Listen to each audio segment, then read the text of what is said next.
The emotions here at the Kingdome are going to be running high this afternoon because it's Steve Largen's final game for the 1989 season for his 14-year career. At 34, Steve Largen is saying goodbye today to pro football.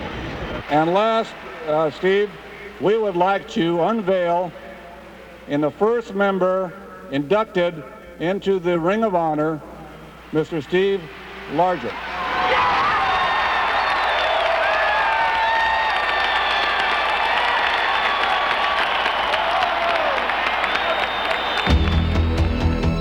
He leaves the game as the most prolific receiver in NFL history.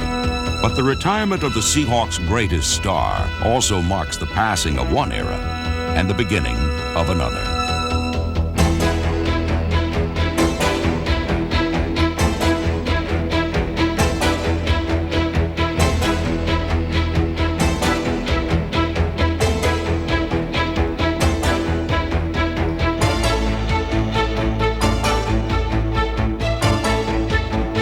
In 1989, head coach Chuck Knox began a search for leadership to deal with life after Largent, turning first to the experienced members of the offensive line.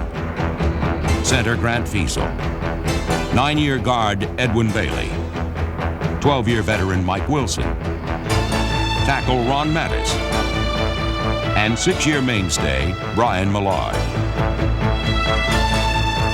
Another familiar face, running back Kurt Warner, assumed his customary role as Seattle's leading ball carrier, while increasing his career team record totals in attempts, yardage, and touchdowns.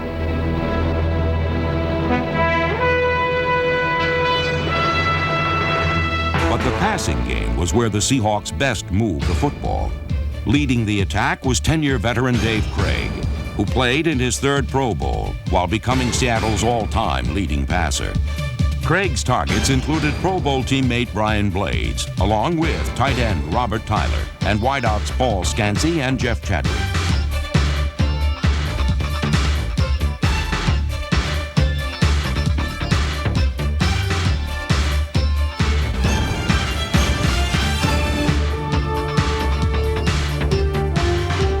Whenever Craig needed an escape hatch, there was no safer haven than the outstretched hands of John L. Williams.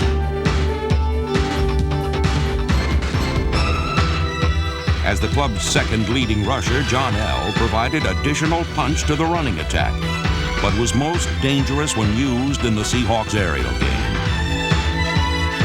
No other running back in the NFL caught more passes or gained more receiving yards than Williams, who also topped the team in touchdown receptions.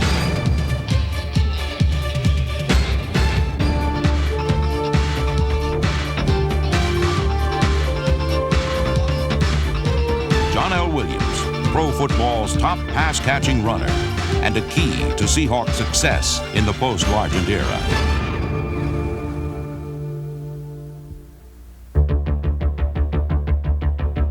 After dropping their first 2 games of the season to NFC opponents, Seattle got well in a hurry with back-to-back wins over the Patriots and Raiders. The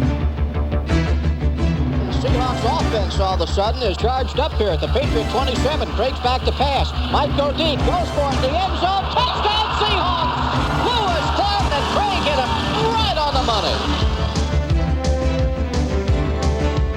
The Seahawks beat New England by 3 touchdowns, then rolled over the Raiders thanks to timely defense led by strong safety Nesby Glasgow, number 22.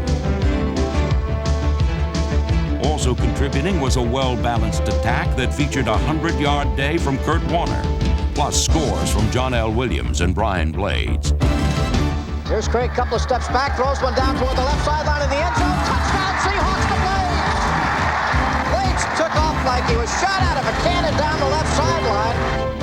While Seahawk veterans were performing at top capacity, a legion of fresh faces in Seattle were starting to feel more at home. In all, 22 new players, including 14 rookies, saw action, the most ever in any year Chuck Knox and his staff have coached a team. With the arrival of so many new players, the guidance of Seattle's assistants in reshaping the lineup was more valued than ever.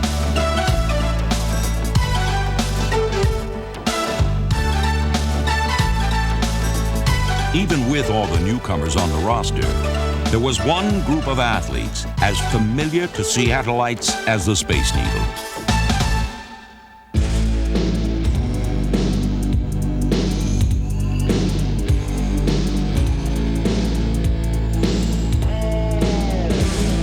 The Seahawks front three of Jacob Green, Joe Nash, and Jeff Bryant has played together for nearly a decade, longer than any other defensive line in pro football.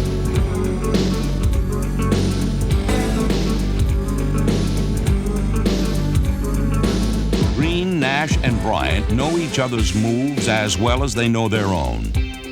Such familiarity breeds contempt for opposing quarterbacks.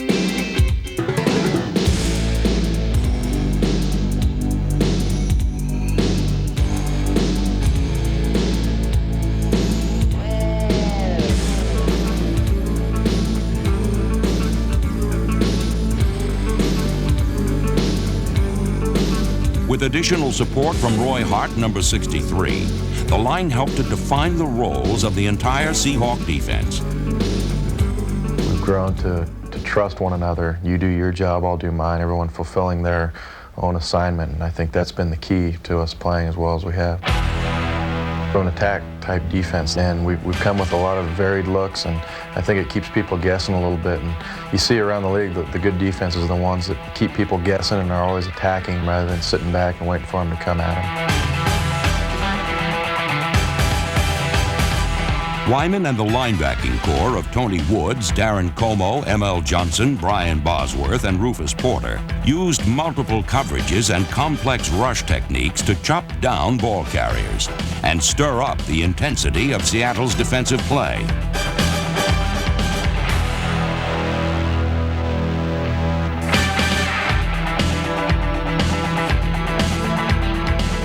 We decided that we're going to be a tougher, more aggressive defense. And as far as the secondary goes, we want just to be more aggressive. If you're around a receiver, put him down and let him know he's going to get hit.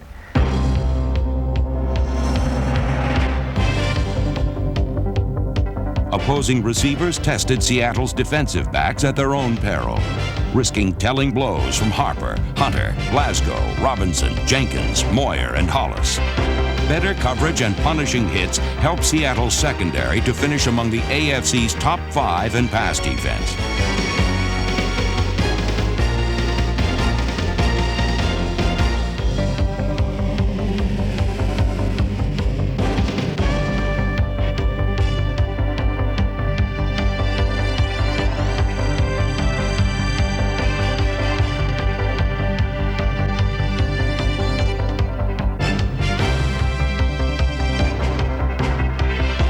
With a balanced blend of longtime veterans and new blood, Seattle's defense was markedly improved from the same unit that had taken the team to a division crown just a season before.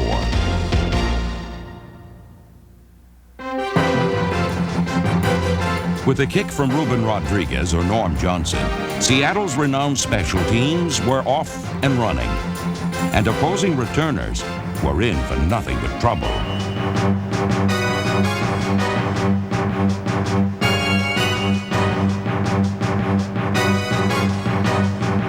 The special teams also made history in Week 5 when James Jefferson returned a kickoff 97 yards, the longest Seahawks scoring play ever. Lowry on the kickoff sends one down the field. Going to be fielded by Jefferson, who brings it up across the 15. This by one man, defeats the 25. This by another. He's all the way out to the 30. He could be on his way. He's going for a touchdown. He's at the 20, the 10. Touchdown Seahawks. Jefferson's return put him in the Seattle record book, while the hustling play of special teams ace Rufus Porter placed him in his second straight Pro Bowl.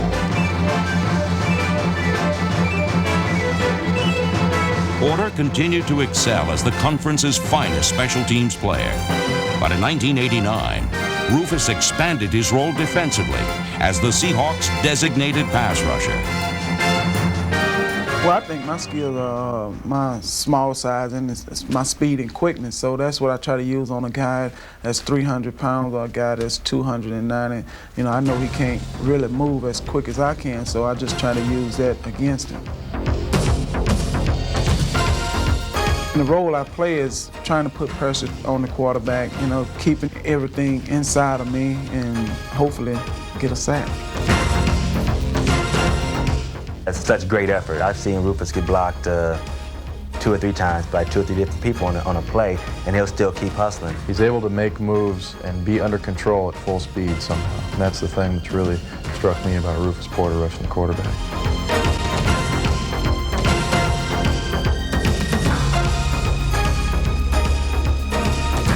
And when I get close to the quarterback, you know, a bunch of the guys say my eyes get real big, but I can't really tell that. I just get so excited, like, hey, I'm about to get him.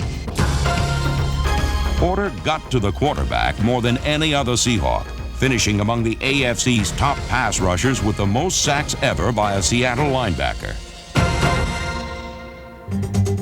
Porter was just one of several young players who will be starring for the Seahawks as they enter the 90s. When number 86 tight end Travis McNeil began to see more playing time in the final weeks, he proved to be a big, reliable passing target that would not go down without a fight.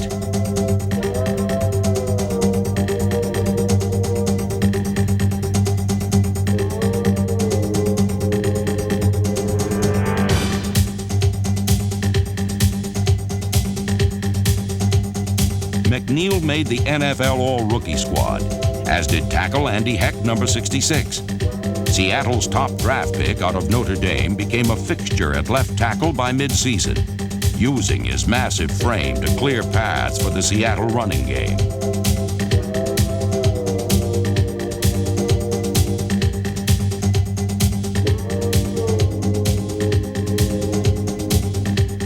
But no other member of the team enjoyed greater success than Brian Blades, the AFC's second leading receiver, a Pro Bowl participant, and Seattle's most valuable player.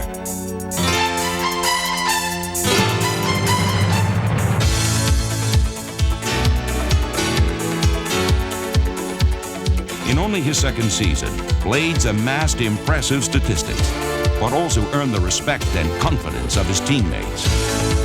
I guess the things I like about him is just that. He's fearless. He'll go down and catch the ball in the middle. He'll do whatever he has to catch the football. He'll work very hard to get open, and that's all you can ask for out of a receiver. And once the football comes to him, he concentrates on it. He's willing to take a good hit to catch the football, and that enables the quarterback to have confidence to throw to a fellow when he's in tight coverage. Blades joined Steve Largent as the only other Seahawk receiver to gain 1,000 yards in a season. And like Largent, Brian makes his biggest catches in the clutch. I'm the type of receiver always want the ball in a critical situation. When the game's on the line and you need that big play, I'm the type of receiver that wants that, challenge. I like a challenge. Chargers rush only 4. Kaye goes for the pass in the end zone. Touchdown, Seahawks! Blades caught that one on the fly, 8 yards deep. And the Seahawks go back on top. Blades and the rest of the Seahawks would be at their best in the final month of the regular season. A 4-game losing streak in November virtually doomed any playoff hopes. But Seattle showed a strong finishing kick, beginning with a Monday night win over AFC Eastern champion Buffalo. Travis McNeil made the longest pass reception ever by a Seahawk tight end. And then Dave Craig and John L. Williams combined for the winning touchdown. Craig back on second down for the pass again, eludes the rush and lobs one downfield, and it's caught on the fly at the 30-yard line, streaking down the 10 is John L. to the 5, keeps going, touchdown Seahawks! A week later in Cincinnati, Seattle's defense beat up on the conference's top-ranked offense, sacking Boomer Esiason 4 times while setting the tone for a come-from-behind win.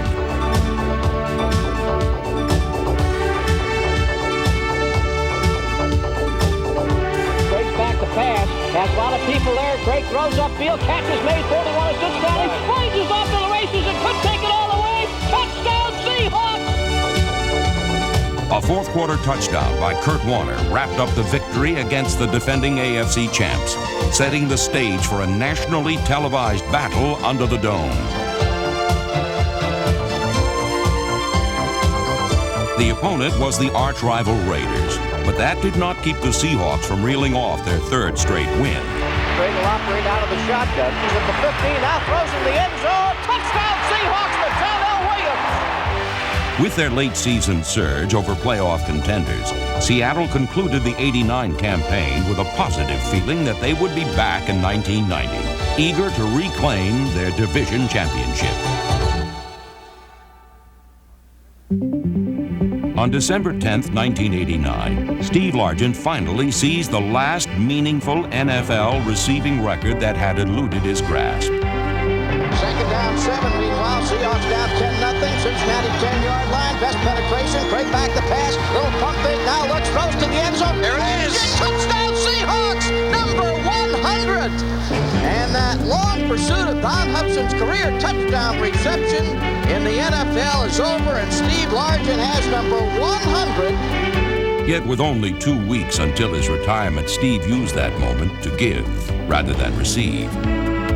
Seahawks radio announcer Pete Gross had been battling cancer for 2 years. And following the game, Largent presented him with his jersey as a symbol of friendship and support. For all fans, that single moment defined Steve Largent as a player and as a man, marking a graceful exit from the game. He is not only a Hall of Fame football player, he is a Hall of Fame human being, a Hall of Fame father, a Hall of Fame husband. And these, I think, are the things that are important to Steve Largent as he goes through life. People will remember him for his football here in the Seattle area, but I think even more remember him as a human being. Largent will someday be enshrined in the Hall of Fame, but his NFL debut in 1976 hardly suggested football immortality. Steve had been drafted in the 4th round by the Houston Oilers, only to be cut prior to the start of the season. At that point in time, a lot of my self-worth, self-esteem was built upon or based upon my ability as a football player. And so to have someone say, "You're not good enough," it was really a crushing blow to me. I was going to fix dinner, and I wanted him to come out. And Steve said, "Well, that'll be great, but I need to get home and get to bed early. I've got to catch a plane in the morning." And I said, "Oh, where are you going?" He says, "I'm going to Seattle." He said, "But I'm only going to take a few things because I may not be there long." Well, you know the rest of the story. In retrospect, his trade to the expansion Seahawks for an 8th-round draft pick may be football's equivalent of buying Manhattan for $24. In just a few seasons, Steve Largent made himself into one of the best receivers in the game. You can tell by watching film with Steve Largent, and when you get to play with him or against him, that he's a guy that is determined to win. He's determined to do his part. Largent won on the playing field by winning the inner game of football, outwitting, out-hustling, and outlasting his opponents. He's so quick, and he weaves you up and down the field, and he just knows the game. He knows what you're trying to do to him before you even do it to him. Soon, the passing duo of Jim Zorn to Steve Largent became the centerpiece of the fledgling Seahawk franchise. And I think his best asset is he understands the game. And that helps me out a lot because he makes adjustments, being as smart as he is. Don't take that to your head, son. Right, Jim, you forgot to tell him about my hands. And he's got great hands. And people don't think he's fast, but he's fast. But while the football yardage was mounting toward record levels, at home, Steve and his wife Terry faced their greatest challenge. Their 4th child, Kramer, was born with a neuromuscular disease, spina bifida. It was heartbreaking just to think what Kramer would have to experience in life. And then it was also real devastating to watch Steve kind of walk off to the corner of the room sobbing. That was the hardest thing for me. Keep going. Keep going. Lift up. Stand. Let me see you stand. When Kramer was born, you know, I cried tears of bitterness and disappointment. But I've told my wife already, the day that he walks, there'll be tears of joy, and I'm really looking forward to that time. With Kramer, Largent gained a new perspective in his life. And as his son grew, so did Steve's fire on the field, toppling records while becoming the most beloved hero in the Pacific Northwest.